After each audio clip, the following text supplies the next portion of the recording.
Alrighty, welcome back to Fog Entertainment. We are here to review the Mayans MC Season 1, Episode 1, Perro slash OC.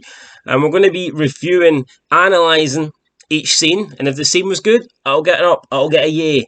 If it was bad, I'll get a nay. And we'll see by the end of this episode whether it was more successful and got more yays, or whether it was one for the bin and it got more nays. So, let's start with the introduction that more or less just introduces you to all the characters. You see Easy on his bike. You see the rest of the Mayans preparing for their shipment. They're loading the drugs into like concealed clothes, like bags of clothes and stuff like that. They're getting ready for their run tonight. So not much in the way of dialogue here.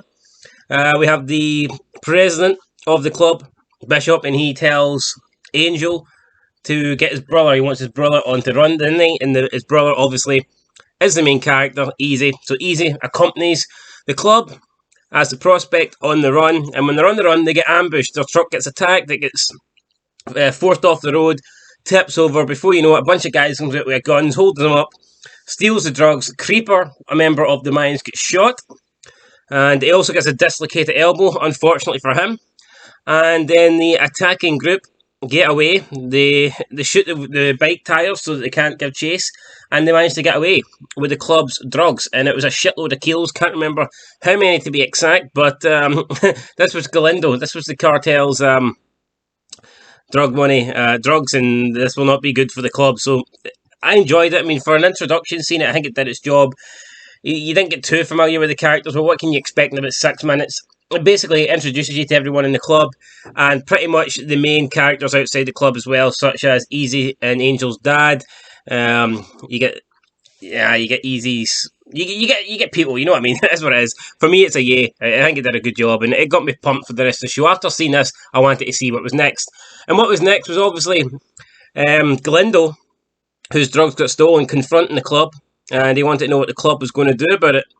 The club gave him the little info that they knew, and Galindo basically came to the assumption that the club now owes him because they lost his drug money.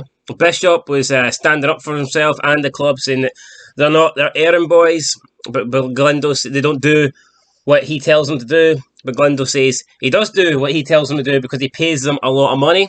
It was a bit of a standoff. Easy butted in here, spoke without being spoken to, gave some information about the attack, that one of the members had some like tribal tattoos on his wrist, which caught Galindo's eye. Then they came to the conclusion that it must be Samoans, and Galindo ordered the Mayans to go and track down the Samoans and bring their leader to him. Then after Galindo left, he felt like there was tension here between Galindo and Bishop, Galindo and the club. I do feel as if Galindo has like power over the club here, and after he left, the Bishop turned round and knocked Easy onto his ass for speaking out when he wasn't supposed to. Again, another cool scene. It was nice to see, such a dominant member of the TV series being introduced so early. Galindo, he's not happy that his drugs were stolen, and rightfully so. It's a shitload of money. And to me, Bishop's supposed to be the president, yet he felt like, I don't know, it felt like he was a bit intimidated here, and I just couldn't imagine. Clay, in my opinion, never really felt intimidated, no matter who the Sons were against in Sons of Anarchy. But to me, it's already clear that Galindo is a step or two, at least, above Bishop. Not even talking height, I just mean in terms of status and power and connections and all that stuff. So there you go, second year of the series. Up next, we have Easy come to some kid's rescue. Kids stole a bit of candy floss or some food item from this stall. The owner of the stall chased him down. Easy says, "Come on, leave him alone, he's only a kid," and offered to pay for the kid whatever the guy stole.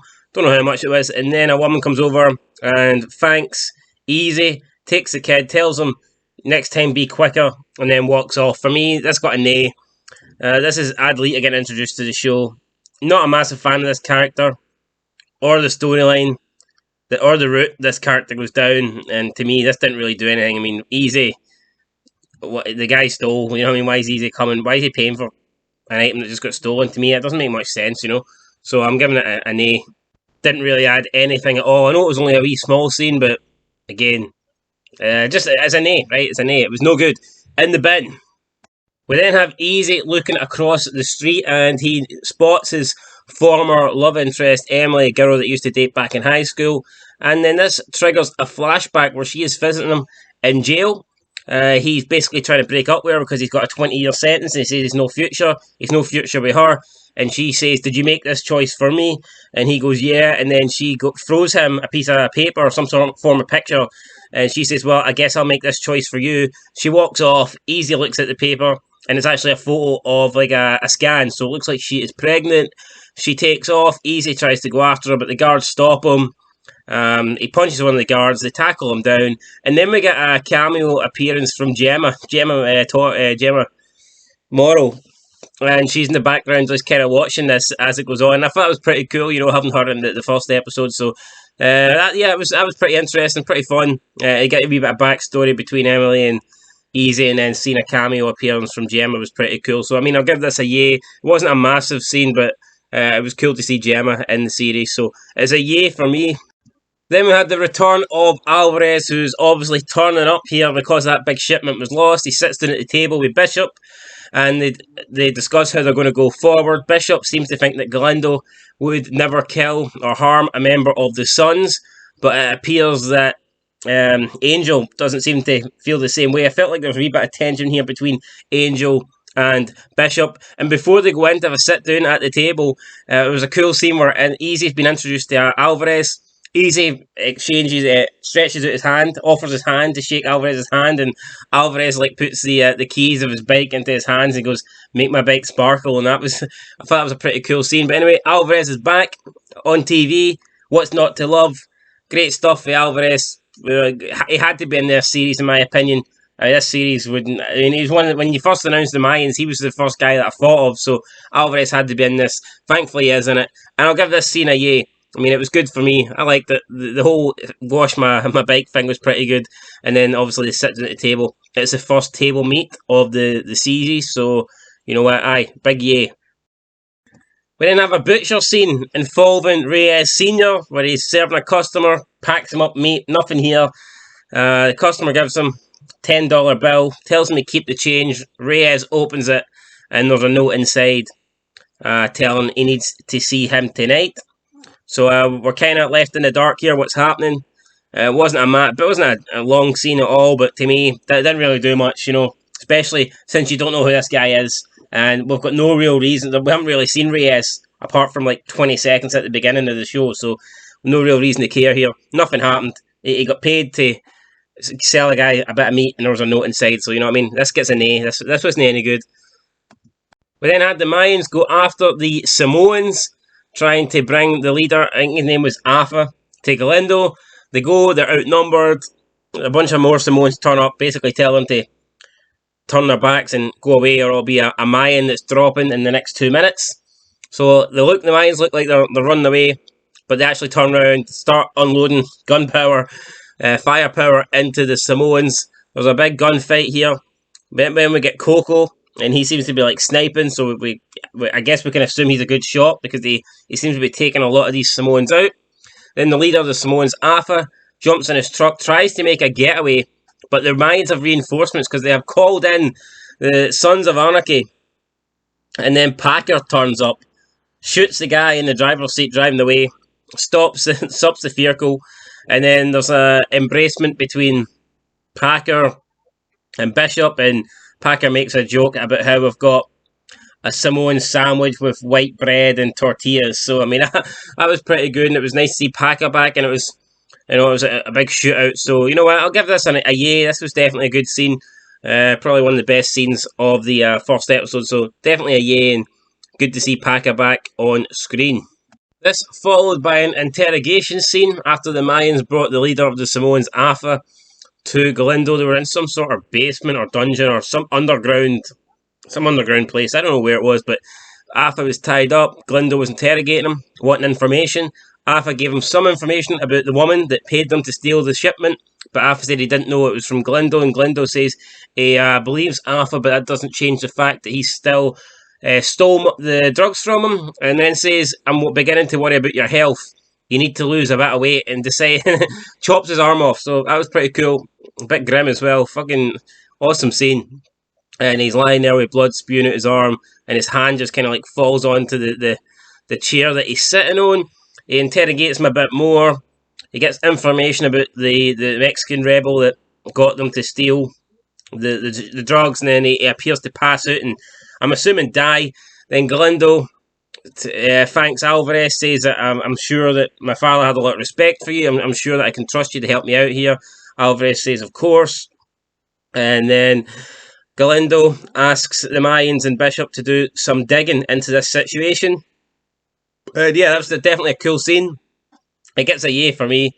You know, maybe a bit sick. Maybe some people don't like this, think it's over the top, but you know, it was good. I liked it. I enjoyed it. It gets a yay. We then had Bishop and Alvarez talking. They were interrupted by the Sergeant at Arms Hank and the Vice President Tazer, and they came in and they basically gave a bit more info on the rebel woman, and they decided Adelita, and they came up with what they were going to do going forward. So you know what, not a lot happens here, but Alvarez was in the scene, so it gets a yay for me. Alvarez being in it's enough to give it a yay. So pretty much anything with Alvarez is getting a yay. We then had Angel, Gilly, and Coco go and meet up with Adelita, and it turns out that those three are actually working along with Adelita, the Mexican rebel. They're working with her, and they warn her that Galindo is on to her, that he knows where they are staying, and he advises them to go, and Easy's taken aback by this. He thinks that they're like betraying the club, which essentially they are. Plus, you get to see like most of the people she has working for her. It's all like kids. It's like 7, 8-year-old, 9-year-old kids, and they've got guns. And I know like, she's morally supposed to be in the right here, yet she's using kids to fight her wars, fight her battles. So for me, that doesn't make any sense. And I don't know why none of the Mayans called them out on that. To me, she's using kids. You know what I mean? To me, that's weird. So I'm going to give it an A. This story just does not interest me. And another story that does not interest me, anything to do with Emily. Galindo basically has a male with his wife and his daughter, or his son even, and then they leave, and you can see they've been spotted by someone who is in contact with Adelita wearing a bunny mask. She's about 8 years old, and they say that they're following the car. So with a picture of a thumbs up and a baby emoji. So I mean, again, I didn't like this. It's an A. Then we finished with Easy confronting his brother Angel, saying that he's basically worried about him. What will happen to him if the club finds out? Angel says what he's doing is for the good of the club, and he needs his brother there. His brother's the only one he can trust. He needs the support, and Angel agrees to give him it. They both say they love you and all this. So I mean, yeah, I guess it was a good scene between the two brothers to end the first episode. I'll give this a yay as well, guys, because it was all right. I mean, probably two of my favourite characters, Easy and Angel. So yeah, you know what? Screw it. I give it an A. And overall, guys, we're going to give this. So overall, I'm going to give it 8 yays and 4 nays. Pretty good episode in my opinion. Definitely got me intrigued and definitely got me wanting to see episode 2. If I was giving it a rating out of 10, I'd probably give it 8 out of 10. I did enjoy it. It wasn't great, but it was definitely a good episode. And going forward, I would like to get a bit more familiar with the characters, but that will come over time. I mean, you can't introduce every character in the series and give them all like 10-hour, plot lines in the first episode. So, I mean, that will come, I'm hoping, as the season progresses. But definitely a good opener, and I'm interested to see how the Mayans Club will go from here, trying to get their drug money back, or their drugs even back, and trying to keep the Galindo off their backs. And I hope to see more Alvarez as well. Anyway, guys, that is it. If you like this, video, if you like this idea, this series, then give it a like and let us know down below, and we'll continue and we'll bring out episode 2. But until then, it's been Fog Entertainment. Peace.